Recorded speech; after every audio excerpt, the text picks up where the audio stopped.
So a few months ago, we ran our design competition and worked with a few different artists who responded to our call for creatives for the Harmony development. Ultimately ended up selecting Gordon's concept to take forward into our plan build process. The concept that I came up with was this idea of the renewal of cycles, life cycles, that operate on very large scales and also operate on smaller scale. There's a picture of grass waving in the wind, which represents the landscape itself and the history and everything that goes along with that. And then in the future, there is the idea of water and hydrology and how the community of Harmony deals with water and how they've kind of built the water cycle into the very fabric of what that community is, and somehow joining those two parts together through a human touch, transferring from an older generation to a younger generation, the past to the future.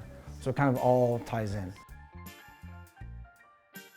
Our plan build process really involves taking a detailed look at all the different parameters and all the different elements that go into building a really interesting art piece.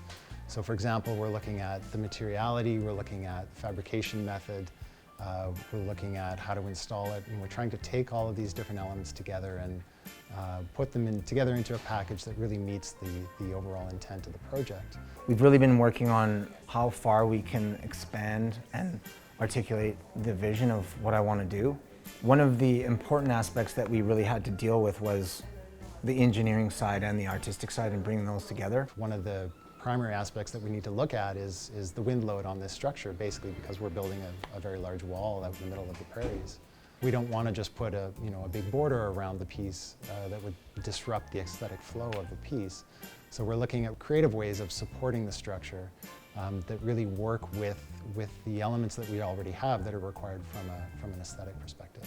It's a kind of almost a pinch me situation where our relationship has led to this art piece being made, and it's grateful and excited to see it actually come to life.